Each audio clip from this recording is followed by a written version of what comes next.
प्रायोजक हैं रोजगार डेवलपर्स।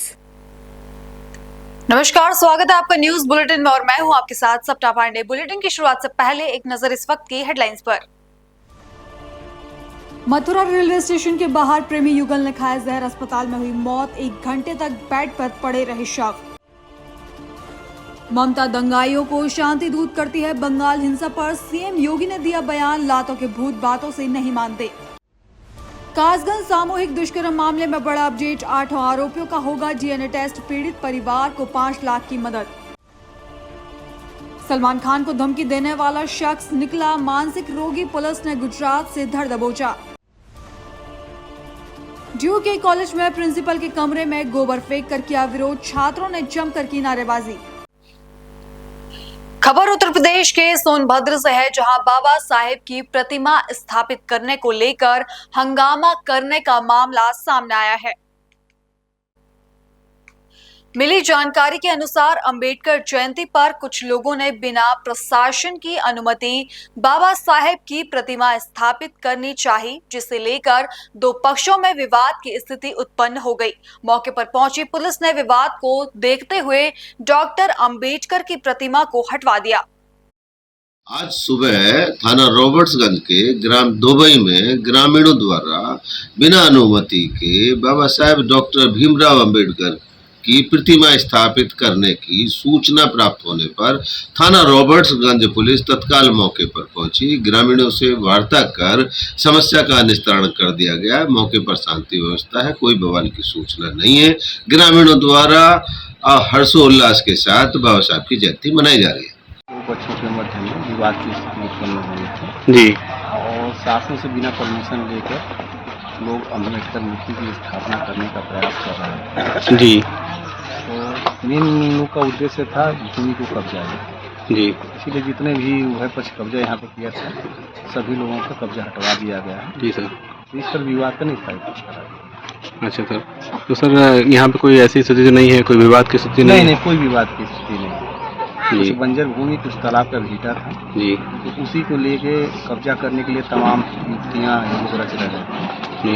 तमाम युक्तियों के माध्यम से उसी में एक था कि लोग मूर्ति स्थापित करना चाह रहे थे यहाँ परमिशन, और इनका उद्देश्य मूर्ति स्थापना का नहीं था, भूमि को कब्जा करना जी।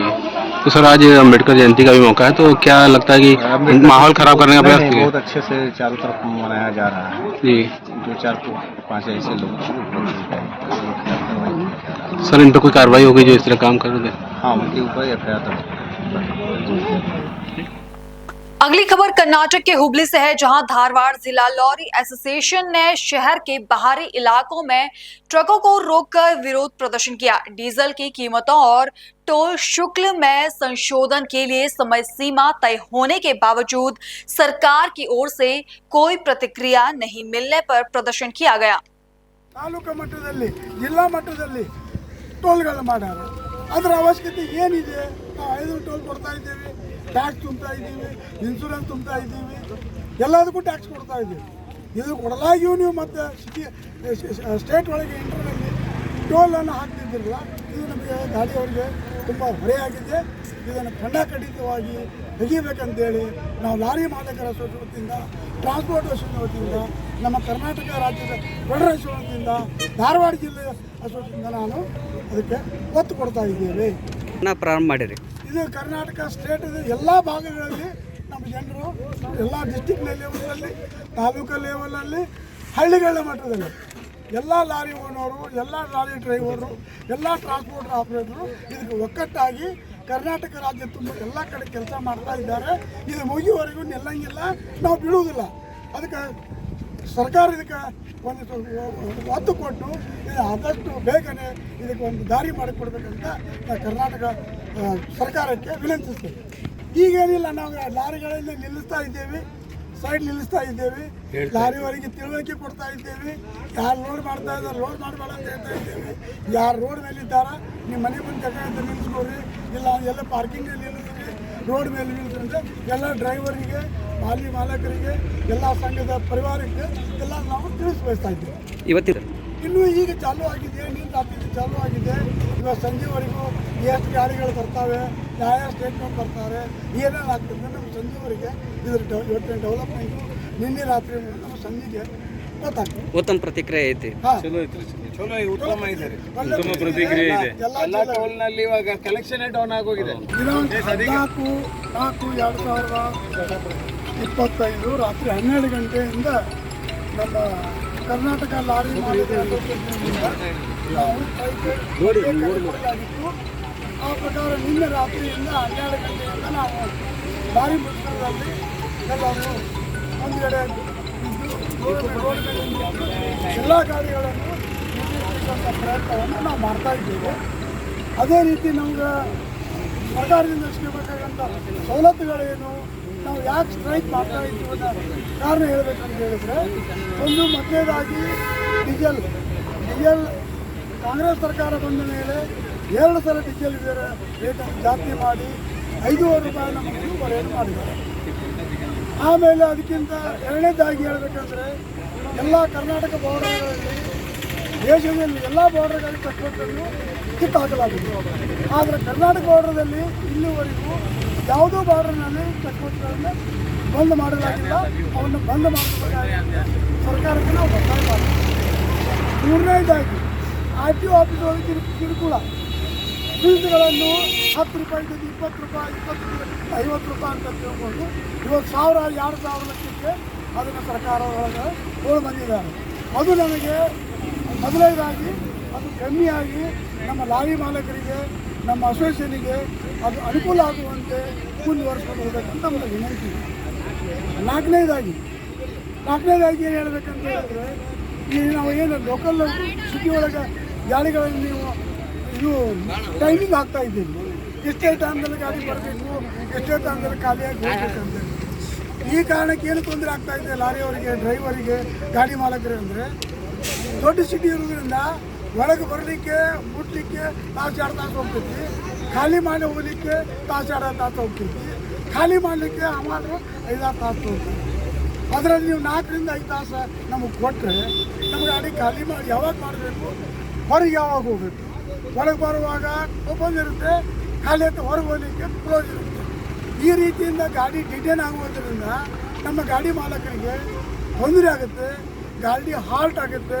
ನಮಗೆ 2 ದಿವಸ ಒಂದು ಖಾಲಿ ಮಾಡಲಿಕ್ಕೆ 1-2 ತಾಸಿನ ಕೆಲಸಕ್ಕೆ 2 ದಿವಸ ಟೈಮ್ ವೇಸ್ಟ್ ಆಗುತ್ತೆ. ಇದರಿಂದ ನಮಗೆ ಹಾರಾಗುತ್ತೆ. ಅದಕ್ಕೆ ದಯವಿಟ್ಟು ಇದನ್ನು ಮುಕ್ತಗೊಳಿಸಬೇಕಂತೇಳಿ ನಾ ಕರ್ನಾಟಕ ರಾಜ್ಯದಲ್ಲಿ ಕರ್ನಾಟಕ ಈಗ ಸೆಂಟ್ರಲ್ ಗೌರ್ಮೆಂಟ್ದವರು ಹೈವೇಸ್ ಮೇಲೆ ಟೋಲ್ ಮಾಡಿದ್ದಾರೆ ನ್ಯಾಷನಲ್ ಹೈವೇದಲ್ಲಿ. ಅದೇ ರೀತಿ ಕರ್ನಾಟಕದಲ್ಲಿ ಫೆಡರೇಷನ್ ನಮ್ಮ ಏನು federation of Karnataka lorry owners and agents association doctor GR ಷಣ್ಮುಖಪ್ಪರು ನಮ್ಮ ಅಧ್ಯಕ್ಷರೇನಿದ್ದಾರೆ, ಅವ್ರಿಗೆ ಇವತ್ತು 4:04ವರೆಗೆ ಸಿದ್ದರಾಮಯ್ಯ ಸಾಹೇಬರು ಇವತ್ತು ಕರೆದಿದ್ದಾರೆ, CM ಸಾಹೇಬರು ಮಾತುಕತೆಗೆ ಕರೆದಿದ್ದಾರೆ. ಮಾತುಕತೆಯಲ್ಲಿ ನಮ್ದು 5 ಬೇಡಿಕೆ ಇದೆ. ಆ 5 ಬೇಡಿಕೆನೂ ಇವತ್ತು ಏನು ನಮಗೆ ದಾರಿ ತೋರಿಸ್ತಾರೆ ಅನ್ನೋದು ನಾವು ವೇಟ್ ಮಾಡ್ತಾ ಇದ್ದೀವಿ. ಅವ್ರು ಇವಾಗ ದಾರಿ ನಮಗೆ ಚೆನ್ನಾಗಿ ತೋರಿಸ್ಕೊಟ್ರಂದರೆ ನಾವು ಸ್ಟ್ರೈಕ್ನ ವಿಡ್ರಾ ಮಾಡ್ತೀವಿ, ಇಲ್ಲ ಅಂದರೆ ಇನ್ಡೆಫಿನೆಟ್. अगली खबर उत्तर प्रदेश के सहारनपुर से है, जहां पश्चिम बंगाल में वक्फ संशोधन कानून को लेकर मुसलमान के अत्याचारों का विरोध किया गया।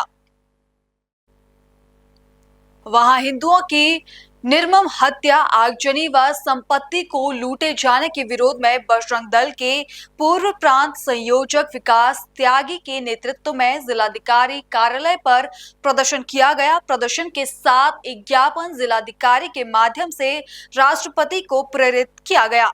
इस प्रदर्शन में हिंदू संगठनों के साथ सैकड़ों लोगों ने भाग लिया। बंगाल के अंदर हिंदुओं पर हो रहे अत्याचार के विरोध में आज हिंदू संगठनों के द्वारा एक ज्ञापन स्थानीय प्रशासन के द्वारा राष्ट्रपति जी को प्रेषित किया गया है, जिसमें मांग की गई है कि बंगाल की हिंदुओं की रक्षा और सुरक्षा सुनिश्चित हो, क्योंकि बंगाल की स्थिति ये पाकिस्तान और बांग्लादेश में जिस प्रकार हिंदुओं की वहाँ स्थिति है उससे भी बदतर स्थिति है, और बंगाल के अंदर होती जा रही है, वहाँ हिंदुओं की निर्मम हत्या की जा रही है और इसकी दोषी वहाँ की प्रदेश सरकार है। इसीलिए केंद्र सरकार को तुरंत कठोर कदम उठाते हुए और ममता बनर्जी सरकार को बर्खास्त किया जाना चाहिए और बंगाल को पूरे सेना के हवाले किया जाना चाहिए और देखते ही दंगइयों को गोली मारने के आदेश ये किए जाने चाहिए, क्योंकि बंगाल जो आने वाले समय में जिस प्रकार जम्मू कश्मीर की स्थिति थी उससे भी बदतर स्थिति और इस बंगाल की होती जा रही है। और मैं सरकार से मांग करूंगा कि वक्फ के नाम पर देश को के अंदर दंगे भड़काने का प्रयास ये जमीयत उलेमा हिंद, इमरान मसूद और ओवैसी जैसे लोग कर रहे हैं, विदेशी फंडिंग हो रही है। इसीलिए सरकार को सख्त कदम उठाते हुए ऐसे संगठनों और लोगों के खिलाफ भी ये कड़ी कार्रवाई की जानी चाहिए, क्योंकि आने वाले समय में हो सकता है गृह युद्ध की तैयारी ये लोग कर रहे हैं और गृह युद्ध की ओर ही देश को धकेला जा रहा है। इसीलिए सरकार को तुरंत कठोर कार्रवाई करते हुए और बंगाल सरकार को बर्खास्त किया जाना चाहिए और ऐसे लोगों पर सख्त कार्रवाई की जानी चाहिए। जी, आज आप लोगों ने प्रदर्शन किया है, किस संबंध में प्रदर्शन किया है, क्या आज का ये प्रदर्शन स्थानीय प्रशासन के माध्यम से राष्ट्रपति जी को प्रेषित है और इसका हेतु ये है कि जो पश्चिमी बंगाल के अंदर वक्फ बिल के संशोधन को लेकर जो हिंसा फैलाई गई है और उसमें हिंदुओं का नरसंहार किया जा रहा है, आज का पश्चिमी उत्तर प्रदेश ये पाकिस्तान और बांग्लादेश में जिस प्रकार से हिंदुओं पर अत्याचार हुए, ऐसे ही पश्चिमी और बंगाल के अंदर भी अत्याचार ये प्रारंभ हो गए। वहां की सरकार को तुरंत बर्खास्त किया जाना चाहिए और पूरा का पूरा बंगाल ये सेना के हवाले करते हुए और दंगाइयों को देखते ही गोली मारने के आदेश ये केंद्र सरकार को दिए जाने चाहिए, क्योंकि पश्चिमी बंगाल की स्थिति और ये पूर्व में जो जम्मू कश्मीर की स्थिति हुई है उससे भी बदतर होती जा रही है। जिस प्रकार से जम्मू के अंदर हिंदू ने पलायन किया था, आतंकवाद वहां बढ़ गया था, इसी प्रकार पश्चिमी बंगाल के अंदर भी और हिंदुओं की वही स्थिति हो रही है। तो इसी प्रकार से इस वक्फ संशोधन बिल को लेकर देश के अंदर हिंसा फैलाई जा रही है और उसके पीछे जमीयत उलेमा हिंद, ओवैसी और इमरान मसूद जैसे कट्टरपंथी लोग ये बैठे हुए हैं। सरकार को ऐसे लोगों पर, संगठन पर तुरंत कार्रवाई करनी चाहिए और संसद से इनकी संस्था भी समाप्त हो जानी चाहिए, क्योंकि देश को गृह युद्ध की ओर ये धकेलने जाने का प्रयास इस देश के अंदर हो रहा है और देश के अंदर जितने भी दंगे हो रहे हैं इन्हें ये विदेशी फंडिंग हो रही है और इनके तार कहीं ना कहीं विदेशों से ये जुड़े हुए हैं। भारत सरकार की इंटेलिजेंस को जांच करते हुए और ऐसे लोगों पर, ऐसे संगठनों पर ये कार्रवाई करनी चाहिए। उसी के संबंध में आज ये ज्ञापन स्थानीय प्रशासन के माध्यम से और केंद्र सरकार को राष्ट्रपति जी को प्रेषित किया जा रहा है। इमरान मसूद जी कह रहे हैं कि घंटे का समय दीजिए तो हम संविधान बदल लेंगे पाकिस्तान। इमरान मसूद इस देश की फिजा को खराब करना चाहते हैं, देश की शांति इमरान मसूद को अच्छी नहीं लग रही। मैं पूछना चाहता हूं जिले के उन हिंदुओं से जिन्होंने उनसे अपना वोट देकर और अपना सांसद चुना है, क्या इसीलिए चुना है क्योंकि वो एक घंटे की मोहलत और सीधे सीधे केंद्र सरकार को चैलेंज कर रहे हैं? सरकार को तुरंत इमरान मसूद को गिरफ्तार करते हुए जेल के पीछे डालना चाहिए, क्योंकि उन्होंने प्रधानमंत्री के बारे में भी बोटी बोटी जैसा बयान ये दिया था। अब मैं इस देश के जिले की उस जनता से पूछना चाहता हूं कि आपका जनप्रतिनिधि किस प्रकार से देश के अंदर इस प्रकार का बयान देकर और देश की शांति को खराब कर रहे हैं। अगली खबर कर्नाटक के हुबली से है, जहां सांसद जगदीश शेट्टर ने एक बयान दिया। ಏನೊಂದು ಅತ್ಯಾಚಾರ ಮತ್ತು ಆಕಿನ ಅಪಹರಣ ಮಾಡ್ಕೊಂಡು ಹೋಗಿ ಬರಬರುವಾಗಿ ಹತ್ಯೆ ಮಾಡುವಂಥದ್ದು ಪ್ರಕರಣ ಅದು ಬಹುಶಃ ಇಡೀ ರಾಜ್ಯದಲ್ಲಿ, ಇಡೀ ದೇಶದಲ್ಲಿ ಜನತೆಯ ಮನಸ್ಸನ್ನು ಭಾಳಷ್ಟು ಕುಲುಸಿದಾಗಿದೆ, ಎಲ್ಲರಿಗೂ ವೇದನೆ ಆಗಿದೆ. ಈ ರೀತಿ ಘಟನೆ ಆಗಬಾರ್ದಾಗಿತ್ತು.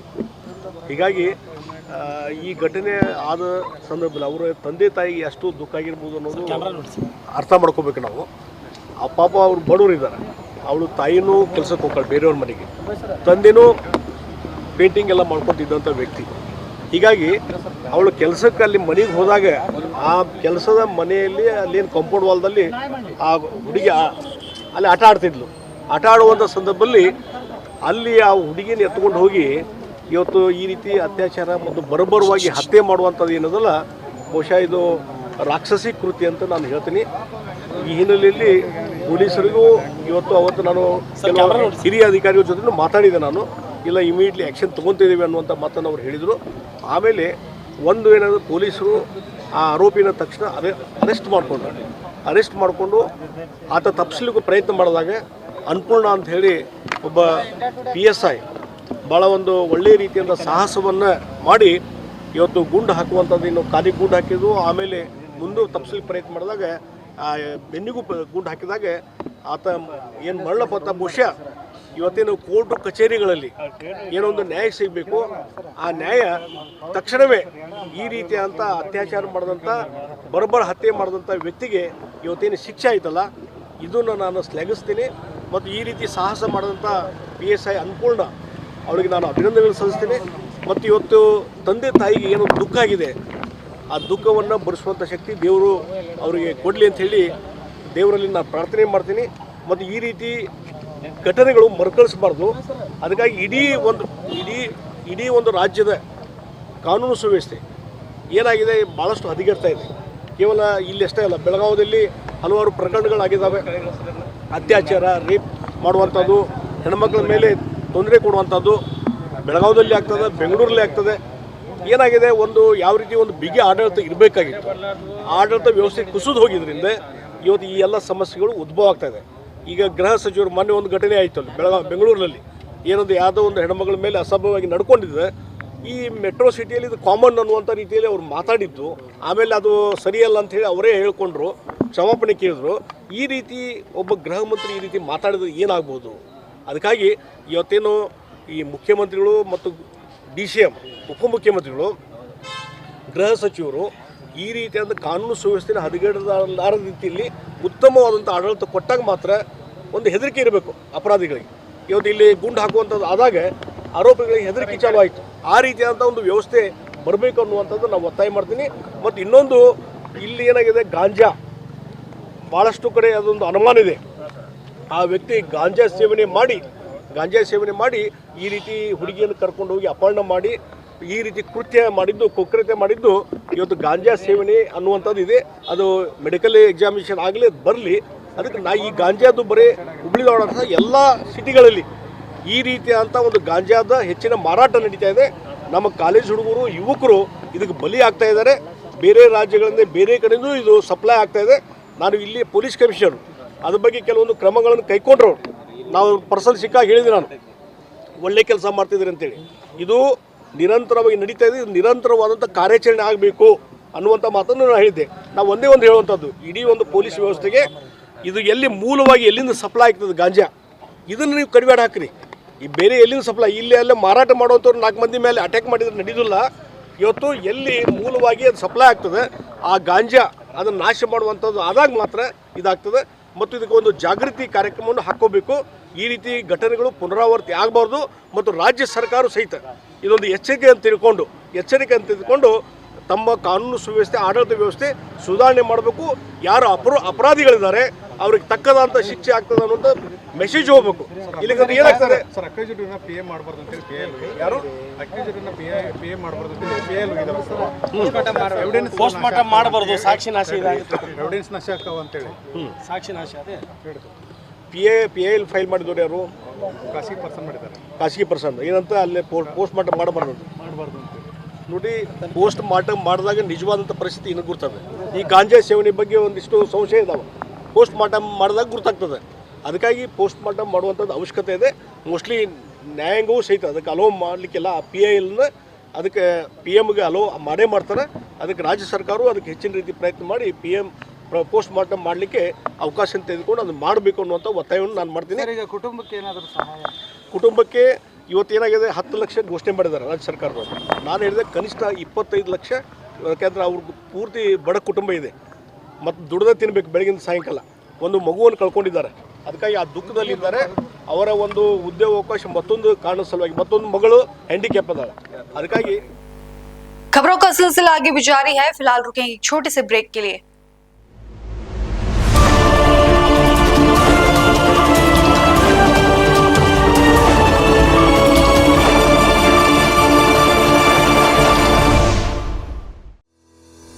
रोजगार डेवलपर्स, अ यूनिट ऑफ रोजगार डेवलपर्स एंड प्राइवेट लिमिटेड। घर वहीं जहां हो आपका भरोसा। पिछले 15 सालों से आपके सपनों का घर हमारी प्रतिबद्धता। रोजगार डेवलपर्स का पता है शिमला बाईपास रोड, गणेशपुर, देहरादून। रोजगार डेवलपर्स से संपर्क करने के लिए अभी डायल कीजिए 9897054026 पर या 8433207910 पर।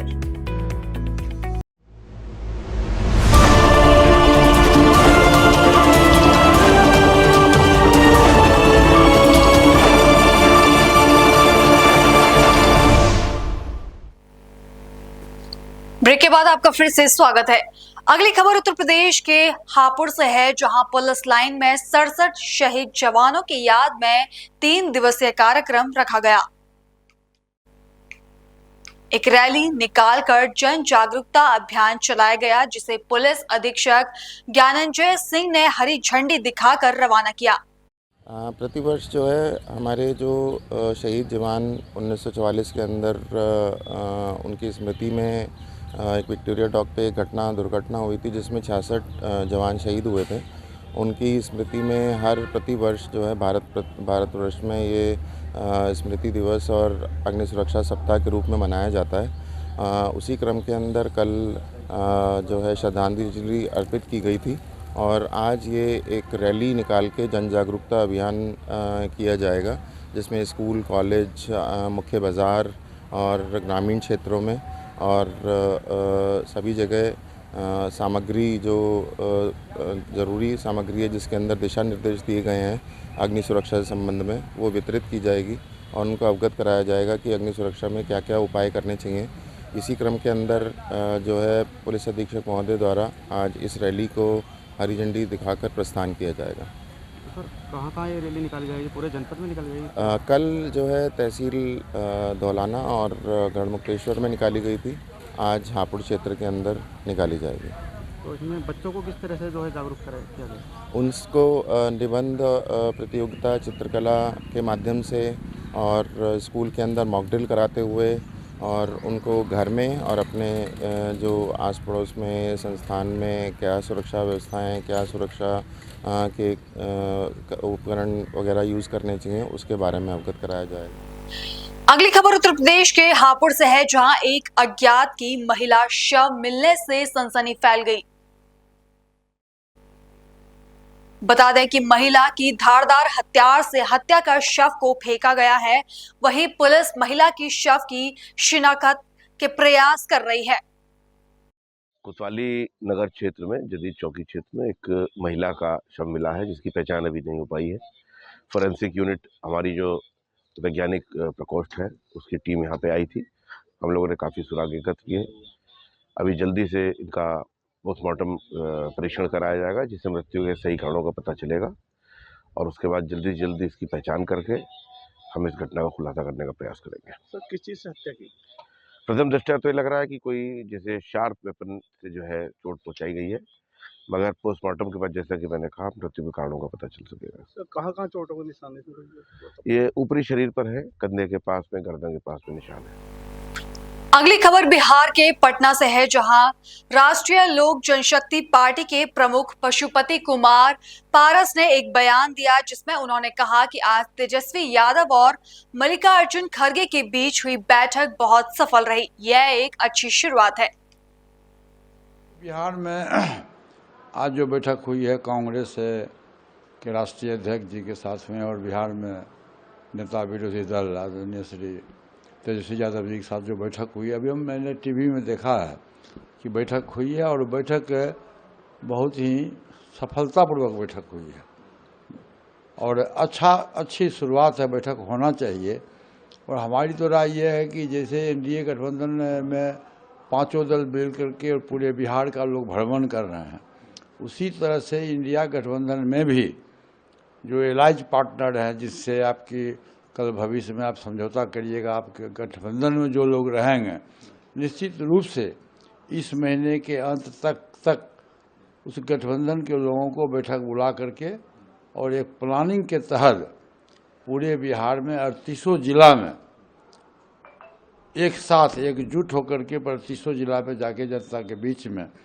हम अपनी बात को रखें कि हमारा गठबंधन का ये सिद्धांत है, ये नीति है, हमारा ये संविधान है, हम इस ढंग से करने जा रहे हैं। दलित के लिए क्या करेंगे, अक़लियत के लिए क्या करेंगे, ऊंची जाति के जो गरीब लोग हैं उनके लिए क्या करेंगे, अति पिछड़ी जाति के लिए क्या करेंगे। एक बनना चाहिए, पूरे बिहार का मैप बनना चाहिए और उसके आधार पर एनडीए गठबंधन की तरह ही इंडिया गठबंधन को भी अग्रसर होकर के और आगे बढ़ना चाहिए। अभी 6 महीना समय है, समय अभी बहुत है, लेकिन समय जाते भी देरी नहीं लगता है। ये अच्छी शुरुआत है। आज पहली बार केंद्र में, दिल्ली में कांग्रेस और आरजेडी नेताओं की एक बैठक हुई है और बैठक जो हुई है बहुत सौहार्दपूर्ण वातावरण में बैठक हुई है। और जैसा आपने कहा कि 17 को पटना में बैठक है, ये अच्छी शुरुआत है और बैठक होना चाहिए। अब आप एनडीए से अलग हो गए, 17 को पटना में बैठक है, कोई अभी तक आपको इनविटेशन या आप चाहते हैं कि आप भी उस बैठक में शामिल हो जो बैठक? नहीं, देखिए अभी कल तो मैंने घोषणा किया है कि मैं एनडीए गठबंधन से अपना नाता तोड़ लिया। अब हमारी पार्टी है, हमारी पार्टी का जो फैसला हुआ है, हमारे पार्टी के बड़े बड़े लोग हैं, संसदीय बोर्ड के राष्ट्रीय अध्यक्ष आदरणीय सूरजभान सिंह जी हैं, और पार्टी में अभी हम 3 सांसद हैं, जैसे हम हैं, प्रिंस राज जी हैं और चंदन सिंह जी हैं। चंदन सिंह जी को आप देखे हुए कि चंदन सिंह अभी बीमार चल रहे हैं, फिर भी ये जो कल की जो रैली हुई है, इस रैली में हम लोगों से अधिक बढ़ चढ़ करके चंदन जी ने मेहनत किया, आदरणीय सूरजभान सिंह जी का मेहनत हुआ, और कल रैली जो सफल हुआ उस सफलता का हम श्रेय आदरणीय सूरजभान सिंह जी और आदरणीय चंदन सिंह जी को हम देते हैं। 17 तारीख की जहाँ तक बात है, तो 17 तारीख में हम लोगों को अभी तक कोई निमंत्रण आया भी नहीं है, और अभी हम आरजेडी गठबंधन में गए नहीं हैं। अभी हमारा है कि हम अगस्त तक अपने पार्टी, अभी तक हमारी पार्टी का जो नारा था कि चलो गांव की ओर, तो 22 से जिला में हम लोगों ने दौरा किया है, जिला सम्मेलन किया है। अभी 16 जिला बाकी है और शहरी क्षेत्र बाकी है। अगस्त तक हम लोग का प्लानिंग है कि हम 3800 जिला में 243 सीट पर हम जाके सम्मेलन करें, संगठन को मजबूत करें। जो हमारा वोटर है, जो हमारा सपोर्टर है, उसकी क्या इच्छा है, उसकी इच्छा के अनुकूल और क्या समस्या है, उस समस्या का हम समाधान करें। और जब समय आएगा, जब चुनाव का बहुत नज़दीक समय आएगा, तो फिर हमको जिस गठबंधन के साथ है, आपको लगता है कि आरजेडी के साथ, इंडिया लाइन के साथ मिलकर एनडीए को रोका जा सकता है बिहार में? अब देखिए, पूरे देश में 2 ही गठबंधन है। ये तो सर्वविदित है कि पूरे देश में 2 गठबंधन है, अकेले कोई चना बाहर नहीं फोड़ता है। भाजपा इतनी बड़ी पार्टी है जो 24 दल के गठबंधन से पार्टी चल रही है, जो विश्व स्तर की पार्टी है। तो हम लोगों का एक छोटा दल है, तो निश्चित रूप से एनडीए गठबंधन को परास्त करने के लिए इंडिया गठबंधन को मजबूत करना होगा। और जितना भी छोटा छोटा दल है, छोटी छोटी जातियां हैं, सबको मिला करके एक बड़ा गठबंधन बना करके पूरे बिहार में, बिहार के जो मतदाता है वो बदलाव के मूड में है। ये आप जान लीजिए, हम लोगों ने जो 22 जिला में हमने जो घूमा है, खासकर जो हमारा जो वोटर और सपोर्टर है, दलित समाज के लोग हैं, अधिकांश हैं, सब लोग, लेकिन अधिकांश उसकी संख्या है। तो हम लोगों ने देखा है कि सभी लोग बदलाव की ओर है, और ख़ास करके दलित समाज जो हमारा है वो अभी एनडीए गठबंधन से नाराज़ है। आपने देखा होगा कि ऐसे 2 महीना पहले लोकसभा में माननीय गृह मंत्री जी का जो बयान आया, बाबा साहब भीमराव अम्बेडकर को अपमानजनक शब्द का उन्होंने इस्तेमाल किया। आज पूरा देश से मना रहा, बाबा साहब भीमराव अम्बेडकर की जयंती मना रहा, लेकिन उसका असल उत्तराधिकारी, असल अधिकार हम लोग को है, चूँकि हम लोग दलित परिवार से आते हैं। बाबा साहब भीमराव अम्बेडकर का जो सपना था कि समाज के शोषित, पीड़ित, दलित, सामाजिक दृष्टिकोण से, आर्थिक दृष्टिकोण से, शैक्षणिक दृष्टिकोण से जो दल, जो जात कमज़ोर है, उसको समान कोटा में हम कैसे लावें, उसी के आधार पर संविधान में आरक्षण की सुविधा दी गई। और उस समय, आज से जिस समय से संविधान बना था, उस समय में देश में छुआछूत की भावना थी, और संविधान बनाने वाले बाबा साहब भीमराव अम्बेडकर के साथ भी घटना घटी थी, उनसे भी लोग छुआछूत मानता था। तो उस खाई को बराबर करने के लिए उन्होंने देश में आरक्षण की सुविधा दी, और ये कहा कि जब तक हम सामान्य कोटि के स्तर पर नहीं पहुंचते हैं, तब तक ये आरक्षण की सुविधा मिलनी चाहिए। तो ये बाबा साहब भीमराव अम्बेडकर का सोच था। लेकिन आज तक जो भी दूसरे दल के लोग जो बाबा साहब भीमराव अम्बेडकर की जयंती मना रहे हैं, वो पार्लियामेंट में उसका विरोध कर रहे हैं, तो हंसना और गाल फुलाना एक साथ नहीं चलेगा। आपने पार्लियामेंट में अपमानजनक शब्द का इस्तेमाल किया और पूरे देश में घूम करके बाबा साहब की जयंती मना रहे हैं, ये उचित नहीं है, ये दिखावा है, मात्र वोट की राजनीति है। और हम लोगों ने जो कल किया है, ये हम शुरू से ही हम लोग करते आए हैं। जब से हमारी पार्टी बन रही है, 2020 से पार्टी बन रही है, उस समय से लेकर आज तक प्रत्येक साल हम लोग बाबा साहब भीमराव अम्बेडकर जी का जयंती मनाते हैं, और उनको हम लोग सम्मान के साथ, आदर के साथ इस भगवान मानते हैं। ये हमारी पार्टी का आइडियो। फिलहाल बुलेटिन में इतना ही। देश और दुनिया की बाकी तमाम खबरें देखने के लिए बने रहिए पल्स 24 न्यूज के साथ। नमस्कार। इस प्रोग्राम के प्रायोजक थे रोजगार डेवलपर्स।